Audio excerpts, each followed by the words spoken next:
Mummy जल्दी यहाँ आओ, मम्मी मम्मी जल्दी। ओहो, अब क्या हो गया? जल्दी बता बेटा। मम्मी ये पेड़ हरे क्यों होते हैं, लाल क्यों नहीं होते? उफ, तू और तेरे सवाल। अब ये सब मुझे नहीं पता, जब शाम को पापा घर आएंगे तब उन्हीं से पूछना। ठीक है। अच्छा मम्मी, ये हवा कैसे चलती है, ये तो बता दो ना। हे मेरे भगवान, देख गोपू, मैं बोल रही हूँ, अब बस चुप हो जा। सारा दिन मेरी खोपड़ी खाता रहता है। पापा आएंगे तो उनका सिर खाना ना, समझा? कोई काम नहीं करने देता। पर मैं पापा का सर कैसे खा सकता हूँ, वो तो मेरे मुंह के अंदर आएगा ही नहीं। भगवान के लिए चुप हो जा मेरे बच्चे। तुझे पता है ना मेरी जान को कितने काम पड़े हैं। तेरे उल्टे पुल्टे सवालों के जवाब नहीं है मेरे पास। सुनीता और अनिल की एक ही औलाद थी, 5 साल का गोपाल। वो जितना नटखट था, दिमाग का उतना ही तेज था। वो सारा दिन अपने माता पिता से सवाल पूछता रहता। सुनीता उसके सवालों से चिढ़ जाती थी। फिर उसी शाम, पापा आ गए, पापा आ गए। अरे मेरा गोपू, कैसा है मेरा बच्चा? मैं अच्छा हूँ पापा। अच्छा पापा, एक बात बताओ, ये हवा क्यों चलती है? लो, ये फिर शुरू हो गया। बेटा एक काम करो, जाकर अपनी मम्मी से पूछो। खबरदार जो इसे मेरे पास भेजा, आप ही भुगतो। बेटा पापा से ही पूछो जो पूछना है, वही बताएंगे तुम्हें सब कुछ। अनिल और सुनीता भगवान कृष्ण के भक्त थे, इसीलिए उन्होंने अपने बेटे का नाम गोपाल रखा था। अनिल और सुनीता का हंसता खेलता ये छोटा सा परिवार था। बस दिक्कत इतनी थी कि अनिल की आमदनी बहुत कम थी। वो रेहड़ी पर कपड़े बेचने का काम करता था और बड़ी मुश्किल से अपने घर का खर्च चला पाता था। कुछ दिनों के बाद जन्माष्टमी का त्योहार आया तो अनिल और सुनीता गोपाल को लेकर कृष्ण भगवान के मंदिर पहुंचे। मम्मी ये कौन है? चुप हो जा, सब बताऊंगी। बस अभी इतना जान ले कि ये भगवान है। हाथ जोड़कर इन्हें प्रणाम करो। उस वक्त तो गोपाल ने वही किया जो सुनीता ने उससे कहा, लेकिन फिर मंदिर से बाहर आने के बाद गोपाल ने फिर वही सवाल पूछा। मम्मी बताओ ना, वो कौन थे? आओ मैं बताता हूँ। अब रुको, पहले तुम मुझे बताओ कि हमारे घर में सबसे बड़ा कौन है और आपका और मम्मी का ख्याल कौन रखता है? पापा आप। हाँ, तो ऐसे ही इस पूरी दुनिया में सबसे बड़े भगवान हैं और वो ही हम सबका ख्याल रखते हैं। अच्छा, तो जैसे आप मेरे पापा हो, वो सबके पापा हैं, मतलब कि बड़े वाले पापा हैं।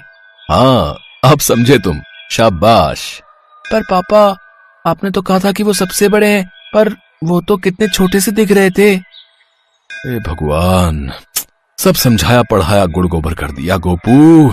पापा बताओ ना, वो तो मुझसे भी छोटे थे, तो वो सबसे बड़े कैसे हो सकते हैं? असल में जो मूर्ति तुमने देखी थी ना, वो भगवान के बचपन की याद दिलाती है, मतलब उनके बाल रूप को दर्शाती है। अच्छा पापा, उन भगवान जी का नाम क्या है? उनका नाम भी गोपाल है। है, गोपाल तो मेरा नाम भी है। फिर तो वो मेरे दोस्त बन जाएंगे ना? क्या हम उन्हें घर नहीं ले जा सकते? अब बेटा वो मैं। सुनो ना, उसका कितना मन है, उसे छोटे से बाल गोपाल की मूर्ति दिला दो ना। अच्छा ठीक है, दिला दूंगा, तुम चिंता मत करो। अनिल ने वही मंदिर के बाहर से भगवान कृष्ण की एक छोटी सी मूर्ति खरीद ली। वो भगवान की बाल रूप की मूर्ति थी जिसमें वो माखन खा रहे थे। गोपाल को वो मूर्ति बहुत ही पसंद आई। शाम को सुनीता ने देखा कि गोपाल आंगन में भगवान की उसी मूर्ति के साथ खेल रहा था। ये देखकर वो चीखी, हे भगवान, कैसा अनर्थ कर रहा है! भगवान की मूर्ति को खिलौना बनाकर खेल रहा है। इधर आ, आज तो पिटाई खाएगा मुझसे। इतना कहते ही सुनीता गोपाल को पकड़ने के लिए दौड़ी। तभी अनिल ने उसे रोक लिया। अरे क्या हुआ? उस पर गुस्सा मत करो सुनीता। देख रहे हो आप, भगवान की मूर्ति को खिलौना बनाकर खेल रहा है ये। मैंने मूर्ति मंदिर में रखी थी, वहां से उठा लाया ये। अरे अभी छोटा है वो, उसे नहीं पता कि भगवान का दर्जा क्या है। वो तो उन्हें अपना दोस्त मान रहा है। तुम रुको, मैं समझाता हूँ उसे। अनिल ने गोपाल को प्यार से उठाया और भगवान की मूर्ति को फिर से मंदिर में रख दिया। पापा, मैं गोपाल जी के साथ क्यों नहीं खेल सकता? इसलिए गोपू, क्योंकि मिट्टी लगने से गोपाल जी गंदे हो जाएंगे ना। वो भगवान है ना, इसलिए उनको मंदिर में रहने दो। वहां हम एक साथ उनकी पूजा करेंगे, ठीक है? ठीक है पापा। गोपाल समझ गया था कि वो भगवान की मूर्ति के साथ खेल नहीं सकता, लेकिन वो उनसे बातें तो कर ही सकता था। इसीलिए दिन भर वो भगवान की उस प्यारी सी मूर्ति के पास ही बैठा रहता और भगवान से खूब सारी बातें करता। फिर एक शाम, मम्मी, हमने तो खाना खा लिया, पर गोपाल जी ने तो खाया ही नहीं। मैं उन्हें खाना दे आऊं? अरे तुम पहले खाना खाओ, मैं खिला दूंगी उन्हें। अच्छा मम्मी, गोपाल जी को खाने में क्या पसंद है? बेटा, उन्हें खाने में मक्खन, दूध, दही, खीर, ये सब पसंद है। खीर? ये खीर क्या है पापा? बेटा, खीर दूध से बनती है, मीठी। दूध और चावल से बनी बहुत ही बढ़िया होती है खाने में। अच्छा, तो अब तक मम्मी ने बनाई क्यों नहीं? मुझे भी खानी है खीर। गोपाल की बात सुनकर सुनीता और अनिल एक दूसरे का चेहरा देखने लगे। फिर गोपाल खाना खाकर जब खेलने चला गया तब आपने उसे क्यों बताया खीर के बारे में? अरे बना दो ना उसके लिए एक दिन। कैसे बनाऊं? न इतना दूध है और ना ही चीनी। अच्छा तो बस 1-2 दिन रुक जाओ, जैसे ही पैसों का इंतजाम हो जाएगा सारा राशन ले आऊंगा। फिलहाल कुछ नहीं हो सकता क्या? सुनीता ने रसोई के सारे डिब्बे खोलकर देखे तो उसे थोड़ी सी चीनी मिल गई और फिर खीर तो बन जाएगी लेकिन 1 कटोरी से ज्यादा नहीं बन पाएगी। हाँ तो ठीक है ना, बस उसके लिए बना दो। सुनीता और अनिल गोपाल की हर ख्वाहिश को पूरा करने की कोशिश करते थे। उस दिन भी गोपाल की जिद पर घर में 1 ही कटोरी खीर बनी। अनिल और सुनीता ने गोपाल को बुलाया और उसे बताया कि उन दोनों ने खीर खा ली है और बची हुई खीर गोपाल को खाने को दे दी। गोपाल खीर की कटोरी लेकर सीधे बाल गोपाल जी की मूर्ति के पास गया।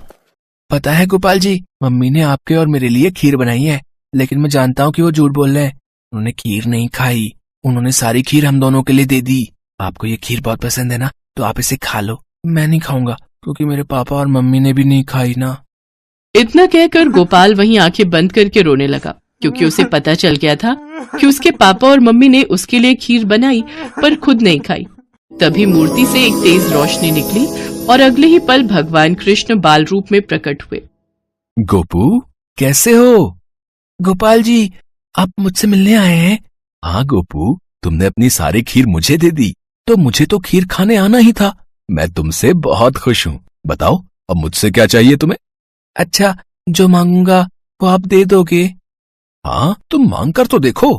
ठीक है, तो फिर आप मुझे ऐसी ही पूरी 3 कटोरी खीर नहीं, आप तो ऐसा करो कि ऐसी मीठी मीठी खीर की बारिश ही कर दो, ताकि मैं, मेरे मम्मी पापा और मेरे सारे दोस्त भी जी भर के खीर खा सकें।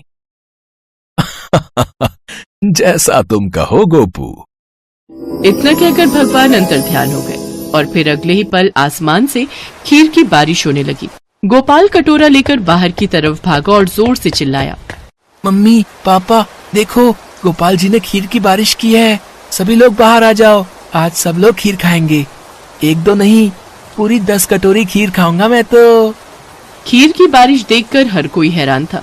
किसी को कुछ समझ नहीं आ रहा था। बस हर कोई अपने अपने कटोरे में खीर भर रहा था और उसका स्वाद ले रहा था। लेकिन असल में हुआ क्या था, ये या तो गोपू जानता था या स्वयं उसके गोपाल जी।